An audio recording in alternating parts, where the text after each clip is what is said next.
Hello guys, ഇന്നത്തെ ഒരു special chicken കറിയാണ് കേട്ടോ. അപ്പോൾ ചിക്കൻ കറിക്ക് ആവശ്യമുള്ള സവാളയും കറിവേപ്പിലയും തക്കാളിയും പച്ചമുളകെല്ലാം എടുത്ത് വെച്ചിട്ടുണ്ടായിരുന്നേ. പിന്നെ ചിക്കൻ ഫ്രഷ് ആയിട്ടുള്ള ചിക്കൻ അത് കഴുകി എല്ലാം വൃത്തിയാക്കി എടുത്തിട്ടുണ്ടായിരുന്നു. രണ്ട് ചിക്കൻ മസാലയും കൂടി ഇട്ട് കുറച്ച് മുളക് പൊടിയും മല്ലിപ്പൊടിയും ഒക്കെ ഇട്ടിട്ടുണ്ടായിരുന്നു. മിക്സ് ചെയ്ത് ഒരു 10 മിനിറ്റ് റെസ്റ്റ് ചെയ്യാൻ വെക്കുന്നുണ്ടായിരുന്നു കേട്ടോ. ആ റെസ്റ്റ് ചെയ്ത സമയം കൊണ്ട് നമുക്ക് ബാക്കി കാര്യങ്ങൾ റെഡിയാക്കാം. ഒരു കുറച്ച് ഇഞ്ചിയും അതിനോടൊപ്പം ചെറിയുള്ളിയും വെളുത്തുള്ളിയും പച്ചമുളകും കൂടി ഇട്ട് ചതച്ചെടുത്തിട്ടുണ്ട്.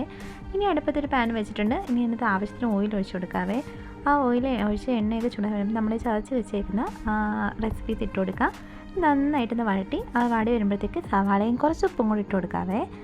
അതിനോടുകൂടി നന്നായിട്ട് വാടി വരുന്നുണ്ട്. അപ്പോഴത്തേക്ക് നമുക്ക് ടൊമാറ്റോ കൂടി ഇട്ട് കൊടുക്കാവേ. അങ്ങനെ ടൊമാറ്റോ കൂടി ഇട്ട് നന്നായിട്ട് മിക്സ് ചെയ്തതിന് ശേഷം നമ്മൾ ഈ മിക്സ് ചെയ്ത് വെച്ചേക്കുന്ന ചിക്കൻ അതിനകത്തോട്ട് ഇട്ട് കൊടുക്കാം. അങ്ങനെ അതെല്ലാം ഇട്ട് കൊടുത്ത് നന്നായിട്ട് ഇളക്കി കൊടുക്കാവേ. ചിക്കനിൽ ഓൾറെഡി വെള്ളം ഉണ്ടെങ്കിൽ തന്നെ പെട്ടെന്ന് കുറച്ച് വെള്ളം ഒഴിച്ച് കൊടുത്താൽ മതി കേട്ടോ. കുറച്ച് കഴിയുമ്പോഴത്തേക്ക് നന്നായിട്ട് വെള്ളം അതിൽ നിന്ന് ഇറങ്ങിക്കോളും. അങ്ങനെ ആവശ്യത്തിന് കറിവേപ്പിലയും കൂടി ഇട്ട് കൊടുക്കാവേ. ഇതിൽ നന്നായിട്ടൊന്ന് വേവിക്കാം. വെന്ത് വരുമ്പോഴത്തേക്ക് നമ്മൾ കുറച്ച് മല്ലിയിലയും കൂടി ഇട്ട് കൊടുക്കാം കേട്ടോ. മല്ലിയില ഇടുമ്പോൾ വേറൊരു ടേസ്റ്റ് ഇല്ലേ, നമുക്ക് എന്തിനോടും മല്ലിയില ഇടുമ്പോൾ വേറൊരു ടേസ്റ്റ് ആണല്ലോ. അങ്ങനെ നന്നായിട്ട് ചിക്കൻ നന്നായിട്ട് തിളച്ച് കഴിയുമ്പോഴത്തേക്ക് കുറച്ച് കുരുമുളക് പൊടിയും ഇട്ട് കൊടുത്തിട്ടുണ്ട്. കുരുമുളക് പൊടി ഇടുന്നത് നല്ലതാണ് കേട്ടോ, ഏത് കറിക്കായാലും നല്ലതാണ്. അങ്ങനെ അതെല്ലാം ഇട്ട് നന്നായിട്ട് തിളച്ച് വന്നിട്ടുണ്ട് കേട്ടോ ചിക്കൻ. അപ്പോഴത്തേക്ക് നല്ല മണം വരുന്നുണ്ടായിരുന്നു കേട്ടോ ചിക്കൻ കറിയുടെ. ലാസ്റ്റ് നമ്മുടെ ചിക്കൻ കറി റെസിപ്പി റെഡി ആയിരുന്നു കേട്ടോ. അപ്പോൾ എല്ലാവരും ഒന്ന് ട്രൈ ചെയ്ത് നോക്കണേ, ഈസിയാണ്.